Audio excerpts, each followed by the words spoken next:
नमस्ते बच्चों। आज हम बात करेंगे रीट लेवल 1 अनुमानित कट ऑफ, यानी कि रीट लेवल 1 की जो कट ऑफ जाने वाली है वो कितनी जा सकती है। इससे पहले मैं आपको कुछ बताना चाहती हूँ, जैसे कि मैं बताना चाहती हूँ आपको पेपर के लेवल के बारे में कि पेपर का लेवल कितना था। तो आपको पता है कि कितने पेज का पेपर था, 64 पेज का पेपर था। इतना बड़ा पेपर के लिए आपका जो टाइम दिया गया था आपको वो बहुत ही कम था, यानी कि इसके अकॉर्डिंग टाइम बहुत ज़्यादा होना चाहिए था। बहुत ही बड़े बड़े प्रश्न थे, टाइम बहुत ज़्यादा लग रहा था प्रश्नों को पढ़ने में, यानी कि बहुत ही लेंथी आप उनको कह सकते हैं, बहुत ज़्यादा लेंथी पेपर था।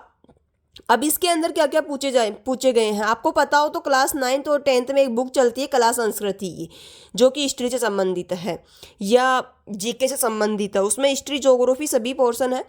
मैं स्कूल लेक्चरर हूँ तो मैं पढ़ाती हूँ बच्चों को वो, तो मुझे पता है कि उसमें से कितने सारे प्रश्न मिले हैं, उसमें से बहुत सारे प्रश्न मिले हैं। तो आप ये विशेष ध्यान रखें सबसे पहले तो। और आपको अगर देखना है तो मैं 9 to 12 हिस्ट्री भी पढ़ाती हूँ, जो मैंने इसमें पढ़ा रखे, यूट्यूब पे मैंने वीडियो अपलोड कर रखे हैं बच्चों के लिए, लेकिन उसमें से भी प्रश्न आते हैं तो आप वो भी देख सकते हैं। और ये जो आरबीएससी की जो पुस्तक है वो आपको पढ़नी हुई है। इसमें जो प्रश्न आए हो कैसे हैं, कथन कारण के बहुत ही बड़े बड़े प्रश्न हैं, उनको आपको पढ़ने में बहुत ज़्यादा टाइम निकल रहा था। यानी कि जो आपको टाइमिंग दी गई थी पेपर सोल्व करने की वो बहुत ही कम पड़ गई है उस एग्जाम के अंदर, क्योंकि उसमें बहुत ही बड़े बड़े प्रश्न दिए गए हैं जिसको सोल्व करना बहुत ही मुश्किल हो रहा था कम टाइम में। क्रम पूछे गए हैं, यानी कि क्रम पूछ करके पूछा गया है, तो उसमें भी बहुत टाइम लग रहा था। आगे बात करते हैं अध्ययन सामग्री की। अब आपको क्या पढ़ना चाहिए, RBSC books plus notes plus guide, इनमें से 90% प्रश्न आए हैं। आपको आरबीएससी की मूल बुक्स ही पढ़नी चाहिए, यानी कि जो आरबीएससी की मूल बुक है वो आपको पढ़नी चाहिए आगे नेक्स्ट टाइम एग्जाम फाइट करने के लिए। अब कमी क्या रह जाती है वो मैं आपको बताती हूँ। पहली तो कि आरबीएससी की अपन जो बुक होती है प्रॉपर तरीके से नहीं पढ़ी गई है।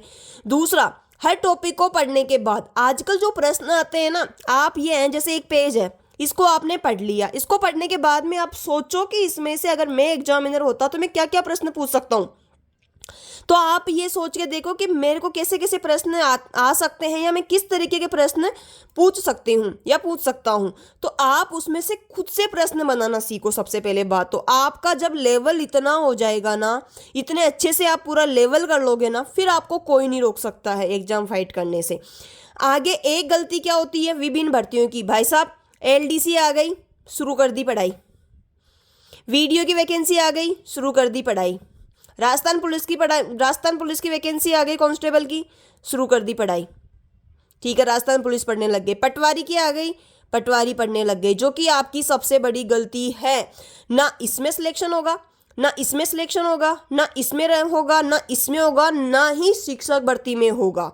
ये आपकी सबसे बड़ी, मैं आपको खुद, क्योंकि मैं भी बीएसटीसी कर रखी हूँ, बीएसटीसी करने के बाद में मैं पहले 3rd ग्रेड में लगी थी, फिर मैंने जॉब में रहते हुए बीएड करी, एमए करी, और वर्तमान में मैं स्कूल लेक्चरर हूँ हिस्ट्री से। तो मैं आपको बताना चाहती हूँ कि जब मैं पढ़ाई करती थी, जब लेवल 1 की मैं तैयारी कर रही थी बीएसटीसी की, तो मैं जब बीएसटीसी मेरा 2nd ईयर चल रहा था तब से ही मैंने कंपटीशन में तैयारी स्टार्ट कर दी थी अपनी, और मैं कंप्लीट।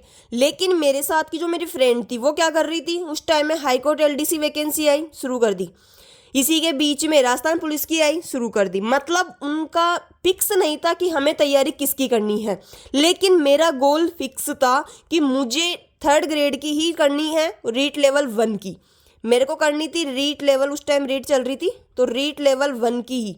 इसके अलावा मेरे पापा ने मुझे किसी भी वैकेंसी में फॉर्म अप्लाई ही नहीं करने दिया, मैंने फॉर्म फिल किया ही नहीं, ये चेक करने के लिए भी कि मेरा नंबर आएगा या नहीं आएगा। तो ये आपकी सबसे बड़ी गलती होगी। फॉर्म फिल अगर आप कर भी दो, लेकिन आप इनमें से कुछ भी पढ़ो मत, इसमें से आपको कुछ भी नहीं पढ़ना है। सिर्फ आपको एक लक्ष्य रखना है। आपने बीएसटीसी कर रखी है तो आपका एक ही लक्ष्य होना चाहिए कि मेरे को रीट लेवल 1 में ही लगना है, इसका सिलेबस कैसे भी हो, कैसे भी चेंज हो, लेकिन मुझे तैयारी सिर्फ और सिर्फ इसकी करनी है। क्योंकि अगर आपने सोचा कि मैं इसकी भी कर लूँ, इसकी भी कर लूँ, इसकी भी कर लूँ, इसकी भी कर लूँ, तो आपका कभी भी सिलेक्शन नहीं होगा। इससे ये होगा, अगर आप इसी पे रुके रहोगे ना, आपको टाइम लग सकता है 1 साल 2 साल, लेकिन आपका सिलेक्शन श्योर है, ये मैं लिख के दे सकती हूँ।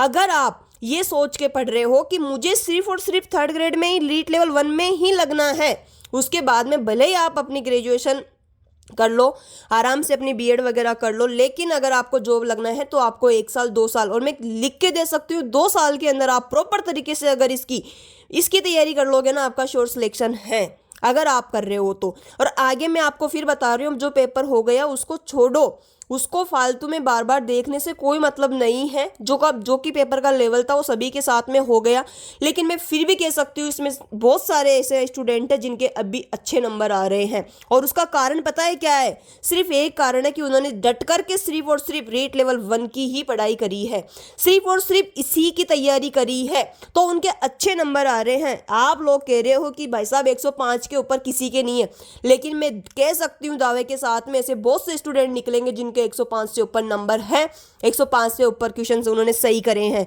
क्योंकि उनका लेवल ही बहुत ज्यादा हो गया था। और ये वो बच्चे हैं जिनके टाइम कम हो, मैं मानती हूँ, लेकिन ये बच्चे कौन से हैं जो इन सभी की तैयारी कर रहे थे?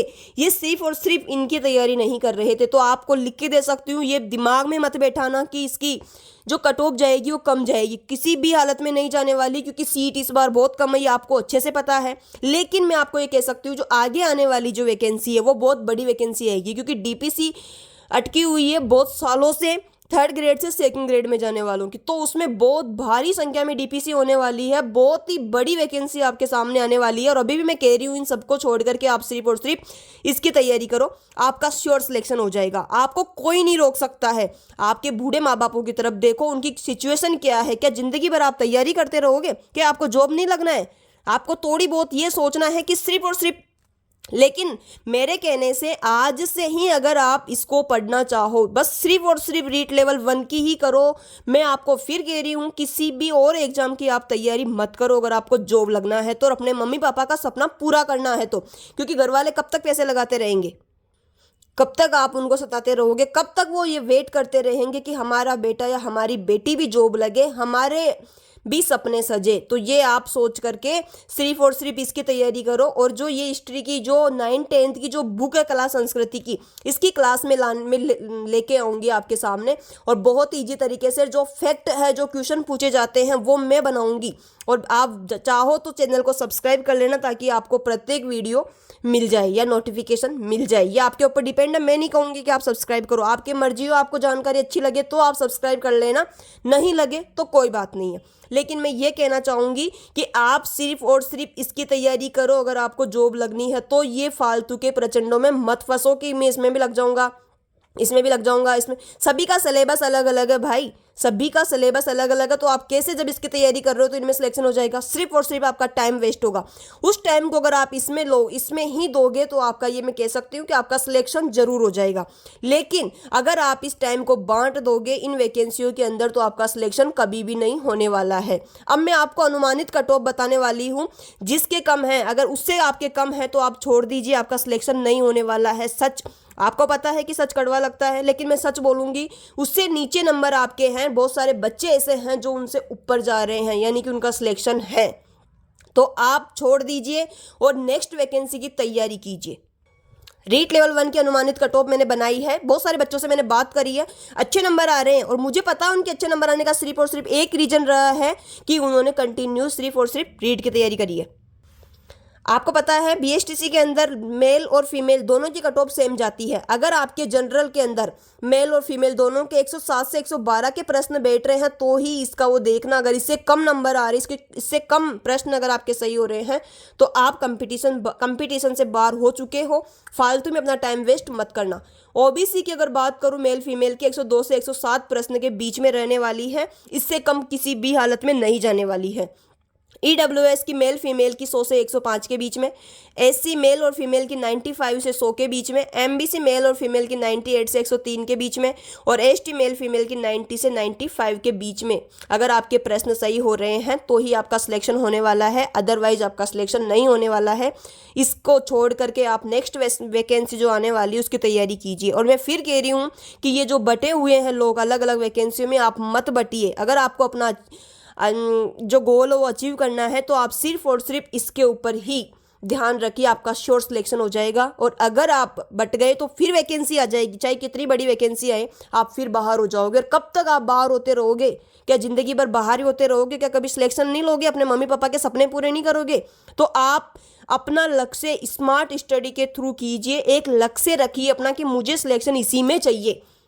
हर जगह बटना मत, तो आपका सिलेक्शन हो जाएगा, वरना आपका सिलेक्शन नहीं होगा। अगर आपको जानकारी सही लगती है, मैं जो बातें बता रही हूँ आपको, अगर आपको भी लगता है क्या ऐसा ही है और ऐसा ही हुआ है हमारे साथ में, तो चैनल को सब्सक्राइब करना। आगे भी मैं इसी तरीके की अपडेट आपको देती रहूँगी और रीट लेवल 1 में आपको किस तरीके से पढ़ना है, कैसे पढ़ना है, पूरी रणनीति में आपको बताती रहूँगी। Thank you.